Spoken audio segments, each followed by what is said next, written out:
হেফাজতে ইসলামকে আমি দেখি একটা নাগরিক শক্তি আকারে। এখন নাগরিকরা তাদের ধর্মীয়, সাংস্কৃতিক, রাজনৈতিক অধিকারের জন্য রাজনৈতিক দল সরকারের সাথেও দেন দরবার করে বৈঠক করবে, এটাই বিউটি। কিন্তু আমাদের এখানে হয় কি, নাগরিক আন্দোলনের একটা আওয়ামীকরণ হয়েছে।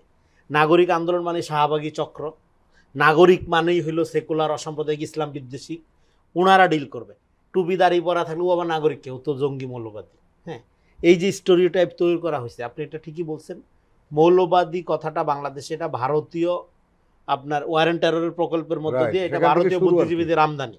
হ্যাঁ, বিকজ অফ সারা দুনিয়াতে আফটার আফগানিস্তান ওয়ারেন্ট টেররের পলিসি চেঞ্জ হয়েছে, ওয়েস্টার্ন আমেরিকান পলিসি বা ওয়েস্টার্নদের পলিসি, শুধু চেঞ্জ হয় না ইন্ডিয়াতে। হ্যাঁ, এখনও তারা ওই উগ্রবাদ, ইসলাম মানে সন্ত্রাস, জঙ্গিবাদ, ওই পুরানা ক্যাসেট বাজায় যাচ্ছে। এই জন্য আপনার এখানে ডেফিনেটলি আমি এটা মনে করি যে এখানে মৌলবাদ হ্যাঁ বলার মধ্য দিয়ে যেভাবে ধর্মপ্রাণ মুসলমানদেরকে হ্যাঁ আপনার ভিলেনাইজ করা হয়েছে, হ্যাঁ তাদেরকে ক্রিমিনালাইজ করা হয়েছে, এইটার অবসান হওয়া উচিত। এবং আমাদের এখানে দেখেন বাংলাদেশের মানুষ, এখানে আমরা যেটা বলি একটা মূল্যবোধ ভিত্তিক একটা সমাজ আমাদের লাগবে। সেই মূল্যবোধটা কোথা থেকে তৈরি হয়? মূল্যবোধ কিন্তু মানুষ তৈরি করে না, মূল্যবোধ আসে অলওয়েজ ডিভাইন জায়গার থেকে।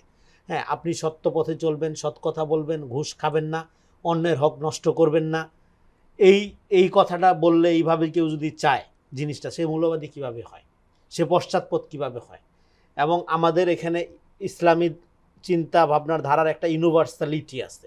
যখন সে বলে যে অন্যায় করবা না, হ্যাঁ ঘুষ খাবা না, নারীর অধিকার হরণ করবা না, সেটা কোন ধর্ম বিরোধিতা করবে? কিন্তু সে যদি এটা একটু ইসলামী থিওলজির ভাষায় বলে, তখন আপনি তাকে মৌলবাদ বলেন, বিকজ আপনি তার কথা বুঝেন না, তার সাথে কমিউনিকেশন হচ্ছে না আপনার।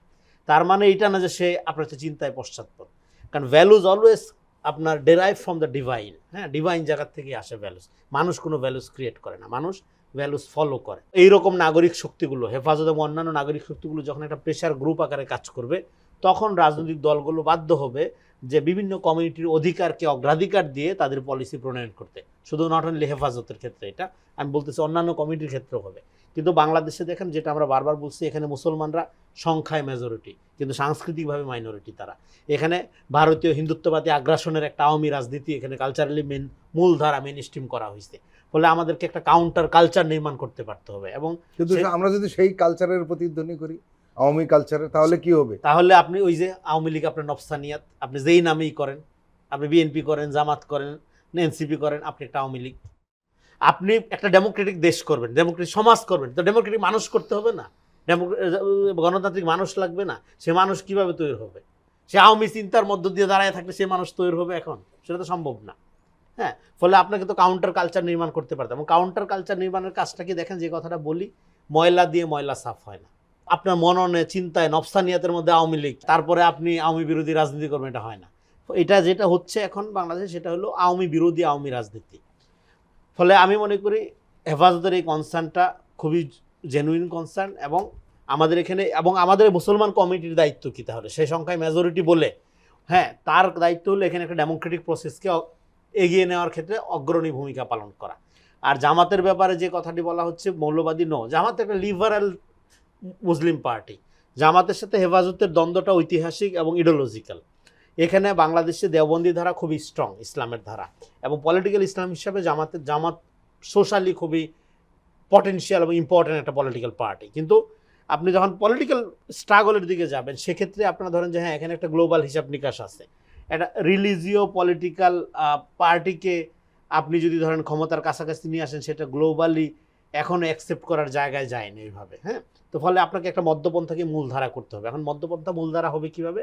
সেখানে সমস্ত চিন্তা মতাদর্শের মানুষের অধিকারকে আপনার অ্যাকোমোডেট করতে হবে। সেজন্য আমি যেটা বলি যে আমাদের লাইনটা হবে কি, মতাদর্শ ইডিওলজি থাকবে সমাজে, রাষ্ট্র হবে ভ্যালু বেসড। আমার পার্টি, ধরেন আমি একটা দল করি, সেই দল যদি কোনোদিন ক্ষমতায় নাও যায়, রাষ্ট্র আমার প্রতি বিন্দুমাত্র অবিচার করবে না, এরকম একটা রাজনৈতিক প্রক্রিয়া আমাদের তৈরি করতে হবে। সে হেফাজত হোক, সে হিন্দু হোক, সে খ্রিস্টান হোক, নাগরিক হিসাবে সে যেন পূর্ণ অধিকার মর্যাদা ভোগ করে। এইটাই নাগরিক ভিত্তিক রাজনীতির কথা আমরা বলি। কিন্তু এই নাগরিক ভিত্তিক রাজনীতিটা আপনার তৈরি হবে কীভাবে? তৈরি হবে এখন যে রাজনীতিটা আমরা দেখতে পাচ্ছি, আমি আগের আলোচনা একটু লিঙ্ক করি, সেটা হলো প্রো স্টেট এন্টি নেশন একটা পলিটিক্স তৈরি হচ্ছে। Pro state politics always dangerous. রাষ্ট্র যত কম শক্তিশালী হবে তত রাষ্ট্র জনগণকে ফ্যাসিলিটেট করতে পারবে। রাষ্ট্রকে আমরা শক্তিশালী দেখতে চাই না, রাষ্ট্রকে আমরা দেখতে চাই যে সেবা দানকারী প্রতিষ্ঠান হিসেবে জনগণের দৌড় করায়, নেশনকে শক্তিশালী দেখতে চাই। নেশনকে শক্তিশালী করতে চাই। এখন প্রো নেশন পলিটিক্সটা আমাদের করতে হবে, কিন্তু আমাদের হয়ে যাচ্ছে কি প্রো স্টেট, মানে রাষ্ট্রবাদী রাজনীতি হয়ে যাচ্ছে, জাতিবাদী না, মানে জাতি গঠনমূলক। এই জন্য আমাদের প্রো নেশন পলিটিক্সকে স্ট্রং করার জন্য আমাদের এখানে যে কৃত্রিম বিভাজন, কৃত্রিম ঝগড়া, কৃত্রিম যে আপনার এই যে আপনার চরিত্র হননের যে রাজনীতি, সোশ্যাল মিডিয়াতে আগে আপনার আওয়ামী লীগ যেটা করতো, কথাবার্তা বলে আপনি দেশদ্রোহী, পাকিস্তানের দালাল, এখন আপনার একইভাবে যদি আপনার একটা সমালোচনা করলে, আপনি একটা দল করতেই পারেন, বিএনপি জামাত যাই করেন, আমি একটা সমালোচনা করলে আপনি সেটা মেরিট না দেখে, সেটার আপনার যথার্থতা বিবেচনা না করেই আপনি যদি আমাকে একটা ট্যাগ দিয়ে দেন, তারপরে আমাকে গালিগালাজ শুরু করে দেন, তাহলে তো আমরা ওই যে আওয়ামী কালচার থেকে বের হইতে পারলাম না, আপনি যেই দলেরই হন। হ্যাঁ, ফলে এখন আমাদের একটা কনস্ট্রাকটিভ পলিটিক্সের সময়। আমাদের প্রত্যেকটা রাজনৈতিক দলের এটা চিন্তা করতে হবে, আপনার বিকাশ ঘটাইতে হবে। হ্যাঁ, আপনার রাজনৈতিক দলের এই যে আওয়ামী খাসিলত যেগুলো আছে এগুলো দূর করতে পারতে হবে, আপনি ক্র্যাকডাউন চালান। আমাদের পলিটিক্যালি জনগণকে এডুকেটেড করতে হবে, কারণ আমাদের জনগণ দলাদলিতে অভ্যস্ত। বাংলাদেশে 5 তারিখের পরে আর আমরা দলান্ধ রাজনীতি দেখতে চাই না, আমরা নাগরিক ভিত্তিক রাজনীতি দেখতে চাই। আপনার দল আলাদা, আমার দল আলাদা, কিন্তু আপনার সাথে আমার নাগরিক ভিত্তিক সমমর্যাদার সম্পর্ক থাকবে। আমাদের দেশে একটা কথা বলা হয়ে থাকে না, আপনি এই টকশোতে একবার বলছিলেন সম্ভবত, সেটি হলো যে এদেশের মানুষ বলা হয় যে রাজনৈতিক সচেতন, No, তা না, দল দল সচেতন। সচেতন। আমার দল সচেতন লোক দেওয়ার দরকার নাই তো। আমি এই জন্য পলিটিক্যাল পাওয়ার এজেন্সিটা রাজনৈতিক দলের হাতে আমি ছেড়ে দিতে চাই না, আবার অরাজনৈতিক কোনো ডিপ স্টেট এজেন্সির হাতেও ছেড়ে দিই না, আমার কাছে রাখতে চাই। আমার কাছে রাখার জন্য আমি যেটা বলতে চাই, রাজনীতিটাকে হইতে হবে নাগরিক বান্ধব রাজনীতি। সিটিজেনের অধিকার সবচেয়ে গুরুত্বপূর্ণ। কোনো ব্যক্তির যে মিথ অফ স্ট্রং লিডারশিপ আর আমরা দেখতে, ডক্টর ইউনূস কত বড় আপনার ক্যারিসমেটিক লোক, তার কি এটা সারা দুনিয়া জানে। এটা নতুন করে ব্র্যান্ডিং কইরা, হ্যাঁ, এই জন্য তারে 5 বছর 10 বছর আজীবন দেখতে চাই, এগুলো দরকার নেই।